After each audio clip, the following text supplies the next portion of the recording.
영화 내부자들이라는 영화가 최근에 한국의 상황을 잘 보여주고 있다고 했습니다. 일반 영화에는 장면이 안 나오는데 그 감독판에서는 이 마지막 엔딩 부분에 이런 대사가 나온답니다. 영화 본 게 아니고요, 칼럼을 읽었습니다. 그 마지막 대사에 한국 정치의 현실을 그대로 보여줬다 그랬습니다. 마지막 대사 내용이 아마 신문 논설위원하고 정치인하고 나누는 대화 같은데 이렇게 말합니다. 오징어 씹어 보셨죠? 그게 무지하게 질긴 겁니다. 계속 씹으시겠습니까? 중략. 어차피 그들이 원하는 것은 술자리나 인터넷에서 씹어댈 만한 안주거리가 필요한 겁니다. 중략. 적당한 시점에서 다른 안주거리를 던져주면 그뿐입니다. 어차피 그들이 원하는 것은 진실이 아닙니다. 욕하고 싶어하는 이에게 욕할 거리를 주는 겁니다. 와, 이게 만일에 사실이라면 정말 충격입니다. 왜냐하면 우리는 진실을 원하지 우리는 욕하고 싶은 게 아니잖아요. 근데 정치인들은 국민들이 하는 이야기를 그냥 오징어 씹듯이 씹을 거리를 요구한다고 생각을 하는 거예요. 우리는 진실을 알려달라고 하는데 그들은 씹을 거리를 던져주면 그만이라고 얘기를 합니다. 이게 사단의 전략입니다. 사단은 오늘 교회 안에서도 교인들 사이에 자꾸 씹을 거리를 던져요. 거기에 우리의 마음을 빼앗기고 그 오징어 씹듯이 그렇게 서로에 대해서 비난을 하면서 우리는 점점 하나님에게서 멀어져 가는 겁니다. 그건 정말 두려운 일이 되는 거예요. 지금 바울이 고린도 교회에서 계속 비난의 대상이 됐습니다. 고린도 교회가 바울에 대한 적대감을 가지고 바울이 무슨 말을 하거나 무슨 행동을 하면 그거에 대해서 계속 비난을 했어요. 오해를 하고 비난을 했습니다. 왜 이렇게 바울에 대해서 적대적이 되었나? 바울이 그들이 세상지혜 하나님의 지혜를 말하면서 그들이 하고 있는 신앙의 잘못된 것을 책망하자 그 거부감이 바울에 대한 적대감이 되어서 바울의 모든 행동에 대해서 비난의 소문을 교회 안에 퍼뜨리기를 시작을 한 거예요. 바울의 모든 행동을 육체의 지혜로 행했다.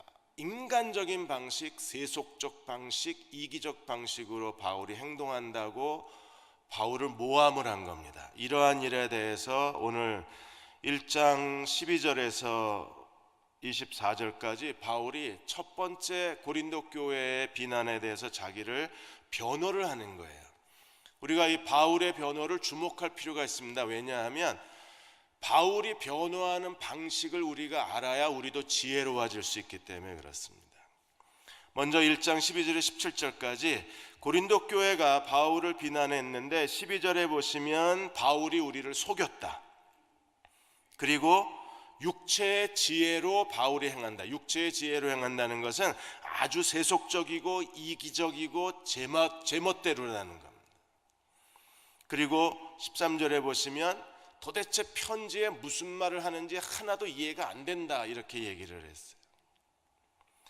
고린도 교회가 이렇게 된 이유는 어디 있냐면 바울이 고린도 교회를 방문하고자 하는 그의 계획이 바뀌었어요. 그래서 오늘 15절 16절에 보시면 바울이 이렇게 얘기를 합니다. 내가 이 확신을 가지고 너희로 2번 은혜를 얻게 하기 위하여 먼저 너희에게 이르렀다가 너희를 지나 마게도냐로 갔다가 마게도냐에서 다시 예루살렘으로 가기를 계획했습니다. 그래서 이렇게 하겠다고 바울이 두 번째 방문을 앞서서 고린도 교회에 얘기를 한 거예요. 두 번째 방문에서 그 얘기를 한 겁니다. 그런데 계획에 차질이 생겼어요. 그래서 마게도냐로 갔다가 고린도에 갔다가 예루살렘으로 가려는 계획을 완전히 전면 수정을 해서 16장에서 바울이 원래 계획한 대로 다시 계획을 수정을 했습니다. 16장 5절에서 7절까지 내가 마게도냐를 지날 텐데 마게도를 지난 후에 너에게 가서 너희와 함께 겨울을 보내겠다. 너희랑 겨울을 보낸 다음에 너희가 나를 스페인 서바나로 보내줬으면 좋겠다. 이렇게 계획을 했다가 계획이 바뀐 거잖아요. 마게도냐로 갔다가 아가야로 갔다가 다시 유대로 가기를 원한다. 그런데 이게 또 바뀌어서 다시 마게도냐에서 고린도에 갔다가 고린도에서 서바나로 가기, 이렇게 바뀐 겁니다. 그랬더니 고린도 교회가 화가 난 거예요. 자기들 무시했다고. 이러한 바울의 계획 변경에 대해서 그들은 아주 노골적으로 우유부단한 사람, 이기적인 사람, 신령하지 못한 사람, 교회를 속인 사람이라고 온갖 비난을 다 퍼부어댄 겁니다. 바울이 뭐라 그랬어요? 17절에 보시면 이렇게 계획할 때 어찌 경솔히했겠느냐. 내가 자기 기분에 따라서 행동하는 감정을 따라 행한 거냐, 이게 내 갑작스럽게 이렇게 바뀌게 된 것에 대해서 내가 너희를 무시하고 함부로 결정한 거냐? 그렇지 않다는 거예요. 계획하기를 육체를 따라 계획하여 예 하면서 아니요 위선적으로 한 게 아니라는 거예요. 근데 바울에 대해서 적대감을 갖고 있었던 고린도 교회는 바울의 이런 행동에 대해서 아주 사용해서는 안 될 그런 단어들을 쓰고 있는 겁니다. 속였다, 위선자다, 우리를 함부로 대한다, 이런 비난을 퍼부어댄 거예요. 바울이 이렇게 했습니까? 바울이 이렇게 행동한 크게 두 가지 이유가 있죠. 하나는 뭐예요? 우리가 이제 2장에서 보게 되겠지만 바울이 고린도 교회에 어떤 문제가 있었는데 그 문제를 해결하라고 그랬는데 고린도 교회가 해결을 안 했어요. 그래서 세 번째 방문을 앞두고 그 문제가 해결됐으면 좋겠다고 한 겁니다. 그러니까 고린도 교회가 바울이 방문하기 전에 어떤 문제에 대해서 그들이 스스로 해결해 주길 원하는데 그걸 거부를 해버린 겁니다. 그런 상황에서 또 어떤 두 번째 문제가 생겼습니까?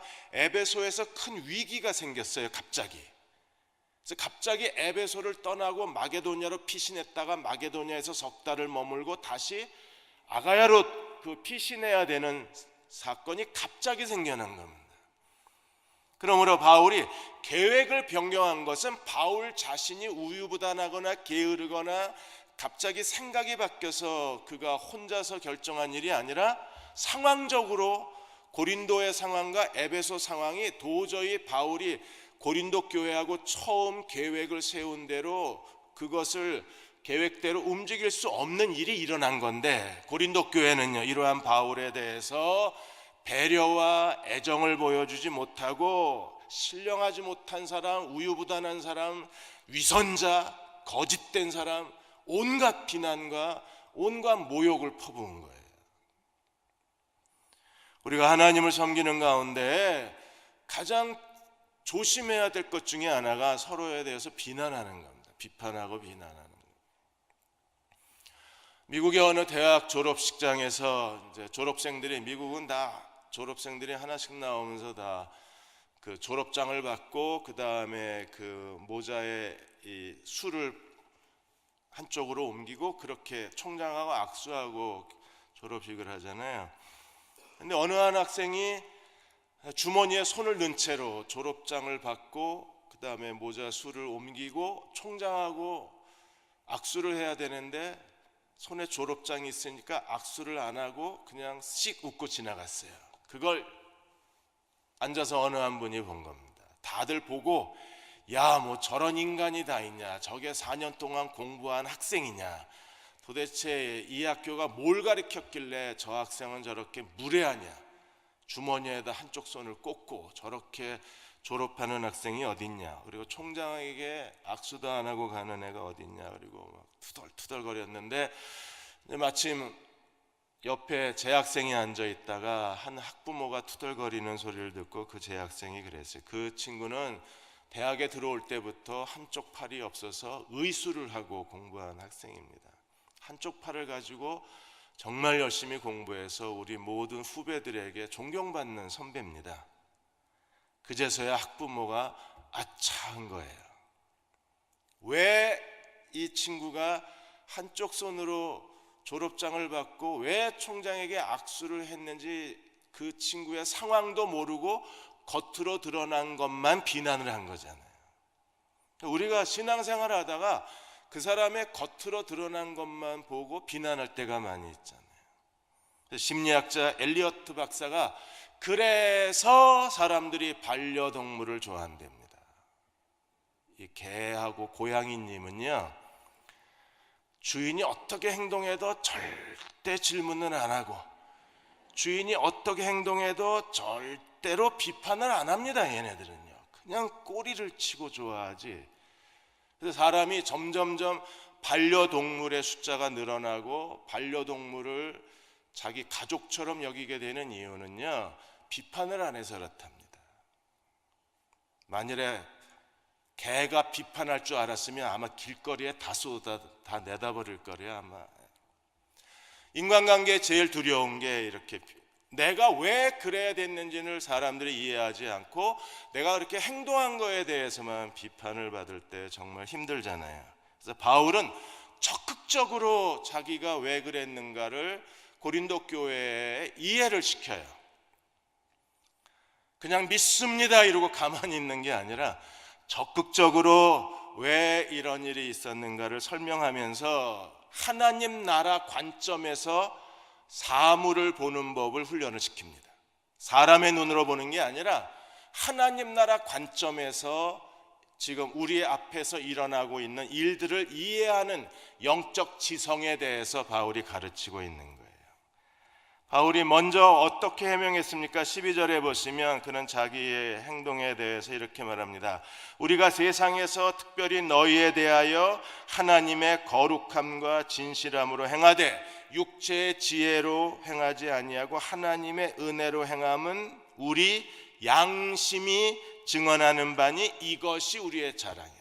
양심을 가지고 너희가 생각하는 것처럼 그런 인간의 지혜가 아니다. 사람의 세속적 처세술을 가지고 너희에게 대하는 게 아니라 하나님의 거룩함과 진실함으로 우리는 너희를 대했으며 육체의 지혜가 아니라 하나님의 은혜로 너희를 대했다. 적극적으로 자기가 왜 그렇게 행동했는가를 변명하고 있는 거예요. 그리고 13절에는 뭐라 그랬습니까? 너희가 읽고 아는 것 외에 우리가 다른 걸 쓰지 아니하노니. 무슨 말이에요? 새 번역엔 이렇게 잘 친절하게 새 번역엔 잘 돼 있어요. 지금 여러분이 읽고 이해할 수 있는 것만 써보냅니다. 이것을 읽으면 여러분이 완전히 이해할 수 있을 것입니다. 바울의 서신이 자기들의 행동에 잘못된 것을 교정해주고 하나님 복음대로 올바르게 행동해라. 그렇게 은사 우월주의에 빠지지 말고 은사가 가난한 사람들을 비판하지 말고 성찬 애찬식을 할 때 부자들이 먼저 먹고 취하지 말고 가난한 사람들과 더불어 나눠 먹어라. 그게 진정한 사랑이다. 이런 걸 듣기가 싫은 거예요, 이 사람들은. 그러니까 고린도 교회 내에 이런 영적 우월주의자들, 고린도 교회 안에 귀족 사회를 형성하고 있는 사람들은, 가난한 사람을 무시하는 사람들은 바울의 이런 말을 귀를 틀어막고 우리는 이해 못한다고 얘기를 하는 거예요. 그래서 바울이 그들에게 뭐라고 얘기해? 너희가 읽고 이해할 만한 것만 써보냈다 그럽니다. 이것만 읽으면 너희도 완전히 이해할 수 있다. 스스로 숨지 말라는 겁니다. 우리는 모른다고 그렇게 비겁하게 행동하지 말라고 요청을 해요. 그리고 14절에 바울은 정말 솔직한 얘기를 털어놓습니다. 너희가 우리를 부분적으로 알았으나 우리 주 예수의 날에 너희가 우리의 자랑이 되고 우리가 너희의 자랑이 됐으면 좋겠다. 이러지 마라. 어차피 하나님 나라에 가면 우리와 너희, 여러분, 바울이 지금 고린도 후서 1장에서 우리와 너희에 대해서 벌써 1절에 11절까지는 첫 번째 뭘 얘기했습니까? 우리의 환난 받는 것이 너희의 구원이고 우리가 위로받는 것은 너희의 위로다. 그래서 우리와 너희가 서로 환난과 위로가 순환되고 삶의 환난과 위로가 서로 교환되는 사이, 하나님이 주신 그리스도로 말미암아 환난이 넘치고 그리스도로 말미암아 위로가 넘친다. 우리 가운데 계신 그리스도, 나와 여러분 사이에 그리스도가 계신 걸 믿으십니까? 나와 너 사이에 우리 가운데 그리스도가 계신 걸 믿으세요? 그 그리스도는요, 고난이 넘친 것처럼 위로가 넘치는 겁니다. 그렇다면 나와 너 사이에 그리스도가 계시면 고난과 위로가 서로 순환이 돼야 되는 거예요. 동시에 두 번째, 오늘 1장에서 말하는 게 뭡니까? 내가 너희의 자랑이 되고 너희가 나의 자랑이 돼야 된다는 거예요. 겉으로 드러난 행동 가지고 그렇게 함부로 비판하고 서로 업신여기지 말자. 어차피 우리는 하나님 나라에 가면 서로 자랑이 돼야지. 서로 자랑이 돼야 될 사람이라면 좀 더 신중해지지 않을까요? 서로 자랑이 돼야 될 우리의 관계라면 우리는요, 좀 더 서로에게 거룩해지지 않을까요? 우리가 서로 자랑이 돼야 되는 관계라면 서로에게 좀 더 배려하지 않을까요? 그래서 바울이 데살로니가 전서에도 똑같은 얘기를 했습니다. 데살로니가 전서 2장 17절 20절에 형제들아 우리가 잠시 너희를 떠난 것은 얼굴이요 마음이 아니니 너희 얼굴 보기를 열정으로 더욱 힘썼노라. 그러므로 나 바울이 한 번 두 번 너희에게 가고자 하였으나 사탄이 막았노라. 데살로니가 교회가 얼마나 서운했겠습니까? 바울이 복음을 전하고 3주 만에 갑자기 일어난 환난과 핍박 때문에 데살로니가를 떠나야 됐었으니까 3주 만에 떠나고 다시는 데살로니가에 갈 상황이 아니었습니다. 그래서 데살로니가 사람들이 충분히 오해할 만한 상황이잖아요. 왜 안 와 바울이? 그런데 안 간 게 아니라 못 간 거였다는 거예요. 못 간 거에 대해서 바울이 변명하면서 뭐라 그랬습니까? 19절에 우리의 소망이나 기쁨이나 자랑의 면류관이 무엇이냐? 그가 강림하실 때에 우리 주 예수 그리스도 앞에 너희가 아니냐? 너희는 우리의 영광이요 우리의 기쁨이니라. 만일에 우리가 서로에 대해서 당신은 나의 자랑이요, 당신은 나의 면류관이요, 당신은 나의 영광이요, 당신은 나의 기쁨입니다 라고 고백하는 사이라면 함부로 대할 수 있을까요? 그 사람이 함부로 그렇게 육체의 지혜로 행했다고 해도 이해하려고 하고 감싸주지 않을까요? 왜요? 서로 면류관이 돼야 되고 서로 자랑이 돼야 되니까. 교회도 지역사회에 똑같이 지역사회의 자랑이 돼야 됩니다. 이번에 군산에 있는 남군산 교회가 그 기사를 읽고 참 마음에 감동을 받았습니다. 군산에 그 아이들 보육시설에 아이들이 한 300여 명 정도 있대요. 이 남군산 교회에 그 이종기 목사님이 벌써 27년째 아이들에게 매달 용돈을 주고 그리고 1년에 2번 아이들을 외식을 시켜줍니다. 300명을 대형 버스에 태우고 가서 5월하고 어린이날 5월하고 이제 11월, 그래서 지난주에 아마 아이들을 데리고 갔나 봐요. 이번에 아이들이 뭘 먹고 싶냐 그랬더니 뷔페를 갖고 싶다 그래서 애들을 300명을 뷔페에다 풀어놓은 겁니다. 매년 아이들이 5월과 11월에는 뷔페를 가는 거예요. 그리고 아이들이 너무나 밝아지고 너무나 행복해하는 겁니다. 뷔페가 아이들이 한 25,000원 하나요? 더 하나요? 한 2만 원 하나요? 300명이면 600만 원. 그러니까 그 아이들은요, 그게 너무나 행복한 거예요. 그리고 이제 성탄절 전에 아이들을 이마트에 풀어놓고 자기가 입고 싶은 옷을 하나씩 고르게 합니다. 가격은 상관없어요. 정말 입고 싶은 옷을 하나씩. 그러니까 매달 용돈 주죠. 1년에 2번 외식시켜주죠. 성탄절에는 옷 사주죠. 그러니까 보육원 아이들이 남군산 교회 그러면 이 아이들이 너무 이 교회를 자랑스러워하고 군산에 있는 시민들도 이 남군산 교회를 정말 자랑스러워, 우리 시에 이런 교회가 있다는 게 자랑스럽다는 거예요. 자랑이 되는 거, 인간 자랑, 교만이 아니라 하나님 안에서 우리가 서로 자랑이 돼야 돼요. 그리고 자랑스러워져야 되고요. 옆에 계신 분하고 인사하겠습니다. 그대는 저의 기쁨이요 면류관이요 나의 자랑이십니다 하고 인사하겠습니다.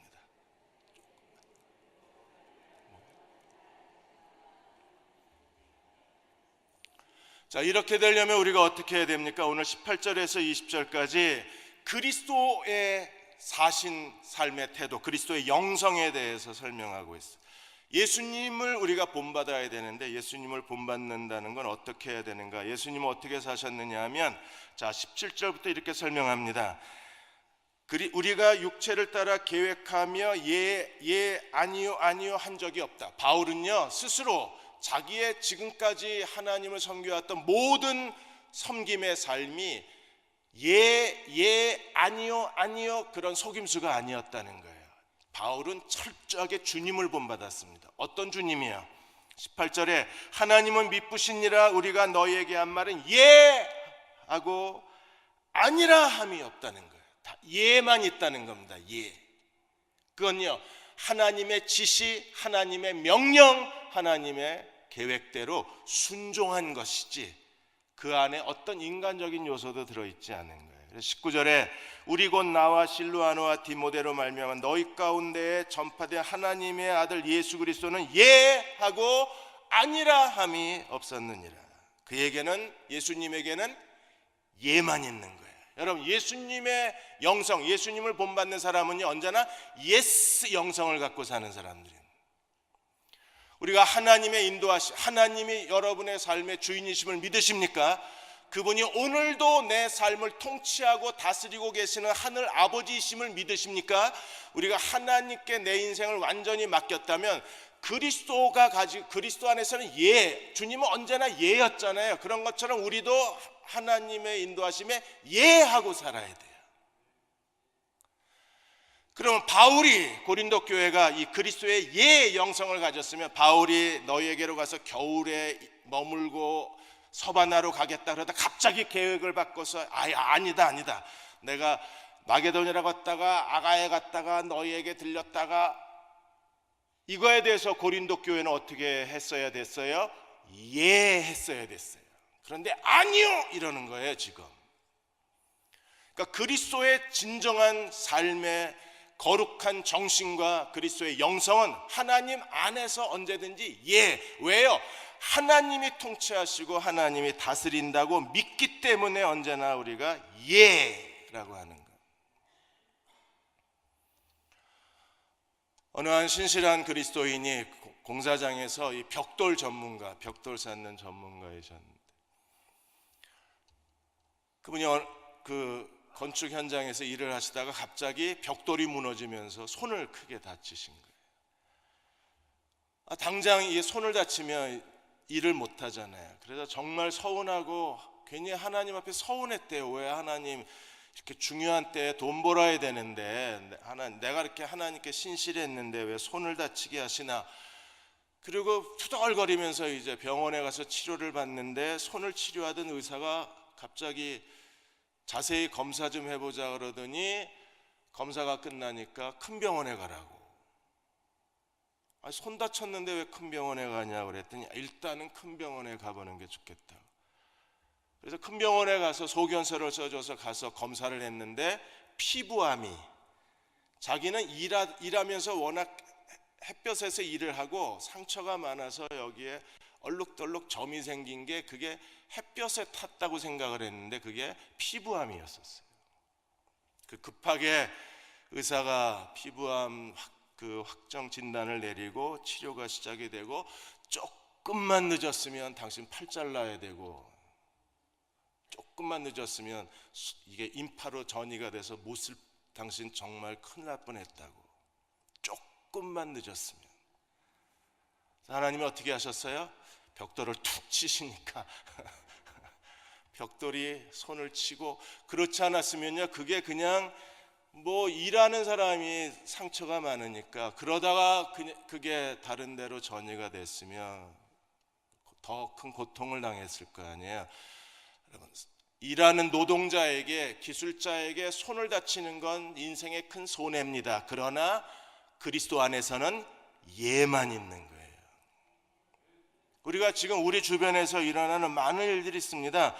그러나 하나님이 우리를 다스리고 계시고 하나님이 통치하고 계신다는 그 하나님의 주권 앞에 겸손하게 엎드렸으면 지금 우리에게 일어난 일에 대해서 왜라고 우리가 반문하는 게 아니라 예라고 복종하는 삶을 살아야 되는 거예요. 그때 하나님께서 오늘 우리의 이 생활 속에서 오늘 하루 일어나는 모든 일들 속에서 하나님이 무엇을 하고 계신가에 대해서 더 기도할 수가 있는 겁니다.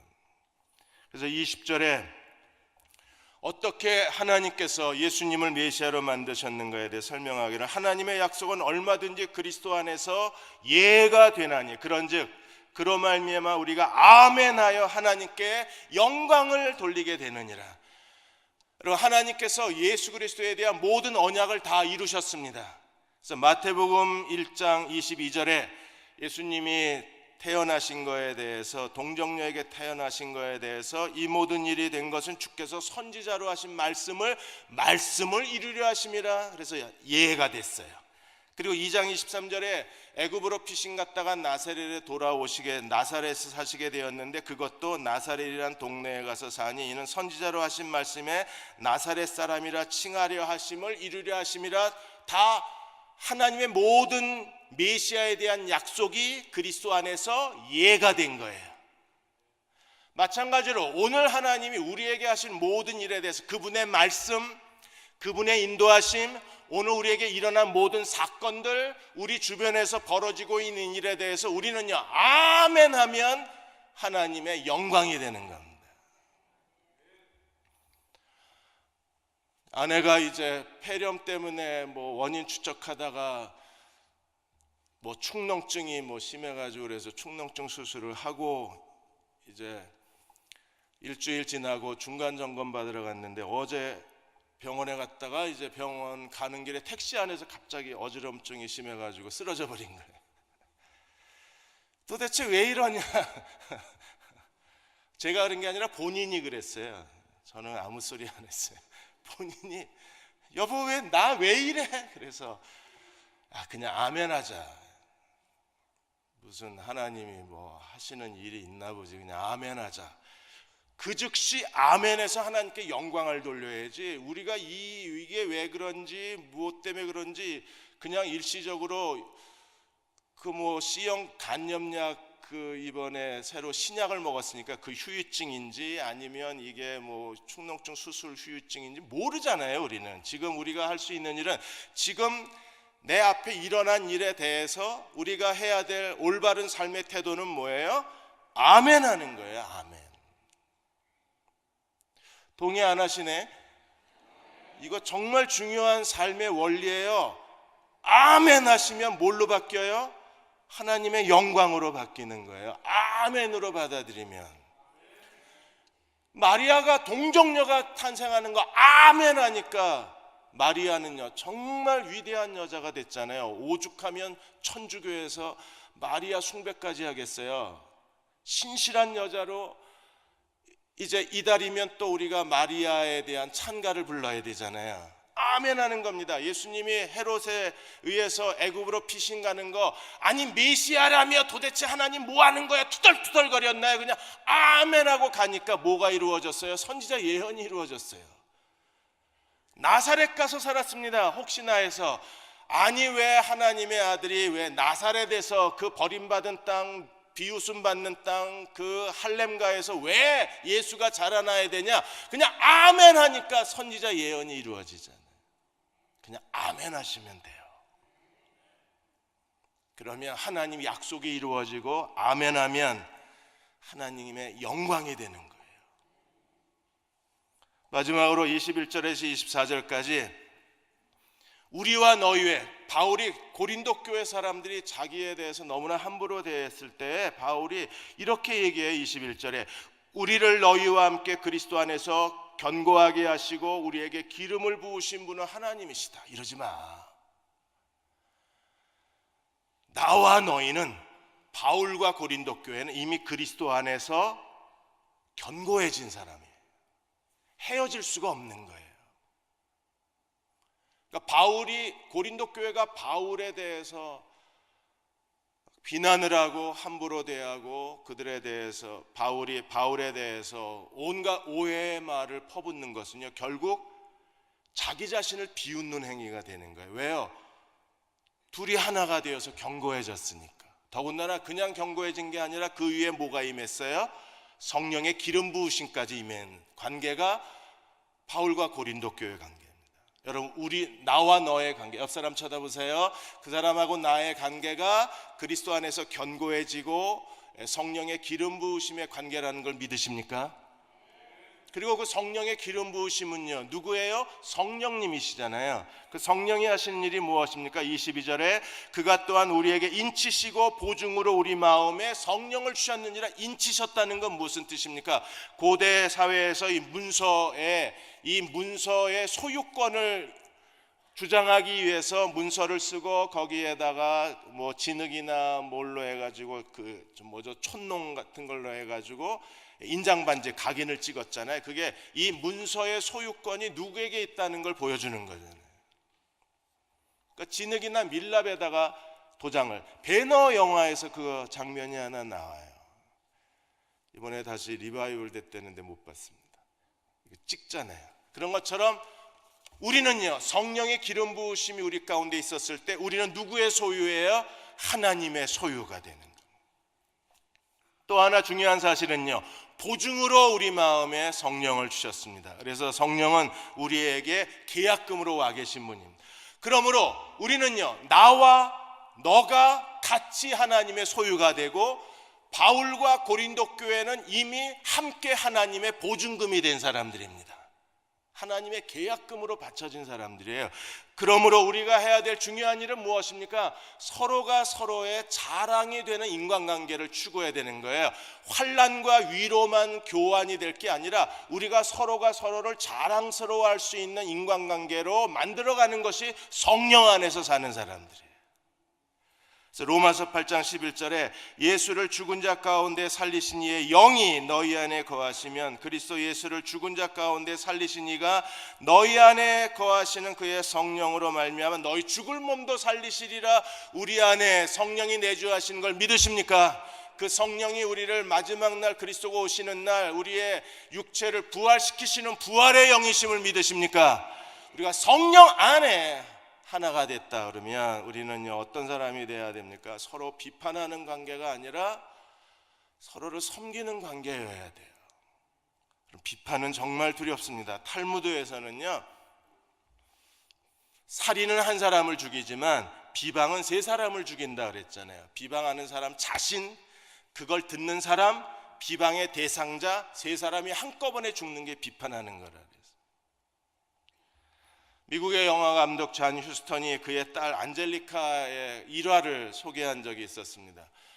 안젤리카가 어느 날 가족들하고 저녁을 먹는데 갑자기 그 반고호 그림에 대한 얘기가 나왔는데 안젤리카가 나는 반고호가 싫어 이러는 거예요. 그래서 휴스턴 감독이 왜 반고호가 싫으냐? 너 반고호의 그림 몇 점이나 봤냐? 본 거 없어. 반고호에 대해서 아는 게 뭐냐? 없어. 근데 왜 반고호가 싫다고 그러냐? 네가 그 사람을 충분히 알고 그 사람의 그림을 네가 이해하고 그리고 나서 싫다고 얘기하면 이해가 되지만 너는 그 사람에 대해서 아무것도 모르면서 왜 그 사람이 싫다고 그러냐? 그 사람이 왜 싫은지 얘기해라. 아는 게 있어야 얘기를 하죠. 그래서 휴스턴이 그 딸한테 이런 얘기를 했습니다. 절대로 상대방을 모르고 함부로 비판하지 마라. 인간관계에 사람이 할 수 있는 가장 큰 실수가 왜 그랬을까를 생각하지 않고 무조건 그 사람의 행동을 비판하는 것처럼 위험한 게 없다.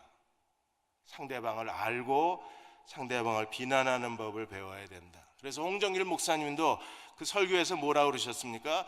비난은 살인무기라고 생각하고 살아라. 그리스도인은 누군가를 비난하려면 이건 살인무기다. 칼이나 총이나 기관총이라고 생각하고 조심스럽게 다뤄야지 비난을 함부로 다루면 안 된다고 얘기를 한 거예요. 우리가 그리스도 안에서 견고해지고 성령이 우리 안에 계시고 그리스도가 우리의 주시라면 우리는 어떻게 해야 됩니까? 바울이 두 가지를 설명했어요. 23절에 내가 목숨을 걸고, 멋있지 않아요? 여러분, 이런 목사를 만나셔야 행복한 교인이 되는 거예요. 적어도 여러분을 위해서라면 내가 목숨을 걸고 이 말을 할 수 있는 목자를 만나야, 이런 말을 할 수 있는 대통령을 만나야 그 행복한 국민이 되는 거예요. 내가 목숨을 걸고 하나님을 불러 하나님을 증인으로 세우고, 와, 목숨을 걸고 하나님을 증인으로 내세우고, 바울이 내가 고린도에 가지 아니한 것은 너희를 아끼려 함이라. 너희가 싫어서도 아니고 함부로 대해서도 아니고 너희를 정말 아끼기 때문에 안 갔다는 거예요. 왜? 스스로 해결할 능력이 있어요. 하라고 했으면 그걸 스스로 해결을 해야지, 바울은 그걸 해결하라고 시켜놓고 못한다고 또 가서 도와주면 고린도 교회는요, 성숙의 기회를 놓치는 거잖아요. 그러니까 스스로 해결할 때를 기다리기 위해서 먼저 편지를 보내고 바울은 가지 않은 거예요. 어떤 교인이 주일날 몇 주 결석을 하면 그걸 알게 되면 목사가 즉시 가서 신방하는 사람이 있고, 목사가 그냥 내버려 두는 사람이 있습니다. 즉시 가서 신방해야 될 사람들은요, 그렇게 신방을 해야 이 사람이 다시 신앙을 회복할 수 있는 사람입니다. 그런데 그냥 자기가 스스로 깨닫고 나와야 될 사람들은요, 어느 정도 신앙이 성장한 사람들은요, 어느 날 한 번쯤은 자기가 스스로 밑바닥까지 내려갔다가 거기서 깨닫고 자기 발로 걸어서 나와야 될 사람도 있어요. 그때는요, 목사가 신방 가지 않는 게 그 사람을 위한 겁니다. 어떤 사람은 목사가 신방을 가는 게 그 사람을 아끼는 거예요. 그런데 어떤 사람은 신방을 가지 않는 게 그 사람을 아끼는 겁니다. 그건 누구만이 할 수 있어요? 그건 성령님만이 하실 수 있는 거예요. 그건 누구만이 할 수 있습니까? 그 성도를 진정으로 사랑하고 위해서 기도하는 그의 목자만이 알 수 있는 거잖아요. 마지막 24절에 우리가 너희 믿음을 주관하려는 것이 아니요 오직 너희의 기쁨을 돕는 자가 되려 함이라. 이는 너희가 믿음에 섰음이라. 믿음에 서 있는 사람들은요, 목사가 주관하려고 그러면 안 됩니다. 목사는요, 돕는 자가 돼야 돼요. 가능한 빨리 믿음에 서는 게 중요한 일입니다. 그래서 신앙의 자율성을 가져야지, 언제까지나 어린아이가 돼서 젖이나 먹을 수는 없는 거잖아요. 그게 좋으십니까? 그냥 매일 분유 타드릴까요? 그것도 싸고 좋은 중국제 분유 타드릴까요? 신앙생활 얼마 정도 했으면요, 이제 지각을 사용하라 그래서, 지각을 사용하는 게 뭐예요? 이제 하나님 말씀에 대해서 스스로 생각할 줄 아는 말씀에 대한 지성이 있어야 되잖아요. 이 설교가 여러분의 신앙을 주관하는 설교가 아니라 이 설교가 여러분의 신앙을 돕는 설교여야 돼요. 아, 이거구나. 맞아. 내가 생각한 게 맞았어. 오늘 예배 드리면서 오늘 찬양을 듣고 오늘 예배 드리고 오늘 말씀을 들어보니까, 그래, 내가 생각한 게 맞는 거였어. 이게 하나님 뜻이었어요. 라는 확신을 갖는 보조제지, 목사는 여러분의 신앙을 돕는 보조 대체의학이지 여러분들 스스로 믿음을 세우도록 여러분을 이끌어주는 목사가 정말 좋은 목사예요. 맨날 어린아이처럼 그냥 깃발 들고 따라와 이러고 쫓아다니고, 어디 도망갈까봐 그냥 허리에 새끼줄 다 매놓고 졸졸졸졸 쫓아오게 만드는 게 편할지 몰라도요, 그건 신앙의 성장이 안 되는 거예요.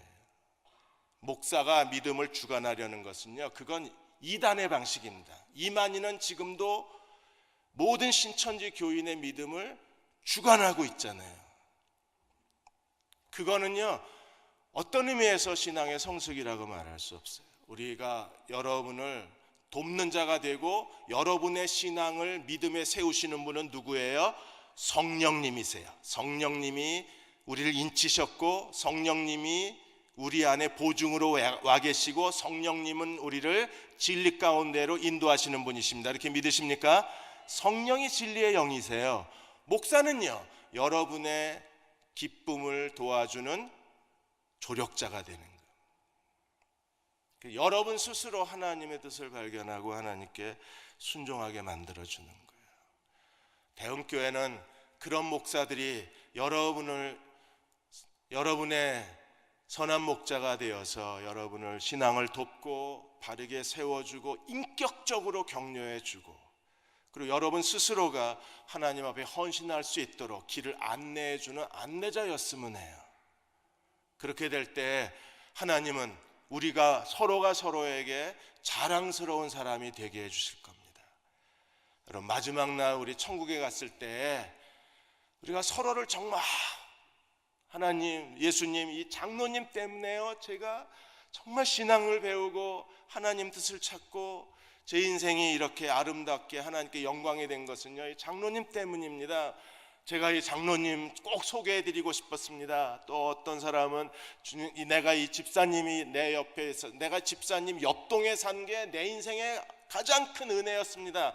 그래서 그 집사님 옆동에 내가 살면서 신앙 어려울 때 상담받고 도움받고 같이 기도해 주시고, 심지어 내가 부부싸움하고 도망가면 자기 집에서 재워주시고 아, 집사님이 계셔서 오늘의 내가 있습니다. 누굴 자랑하는 거예요? 옆집 집사님 자랑하는 거예요. 그렇게 삽시다. 주님 오실 때까지 하나님 우리를 통해서 영광을 거두어 주실 거예요.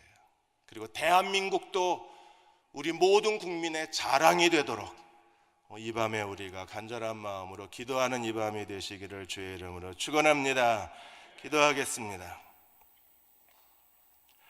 아버지 하나님, 오늘 밤 찬양을 받아주시고 오늘 밤 종들의 기도를 들어주셔서 우리가 서로가 서로의 자랑이 되고, 부모가 자녀들에게, 자녀가 부모에게 자랑이 되고, 그리고 대한민국 국민이라는 게 자랑스러워질 수 있도록 하나님 오늘 밤 종들의 기도를 들으시고, 하나님 이 민족을 회복시켜 주시고, 종들의 기도를 들으시고 이 민족의 죄를 사하여 주옵소서. 찬양의 기름 부어 주시고 우리의 기도 위에 기름 부어 주옵소서. 예수님의 이름으로 간절히 기도하옵나이다. 아멘.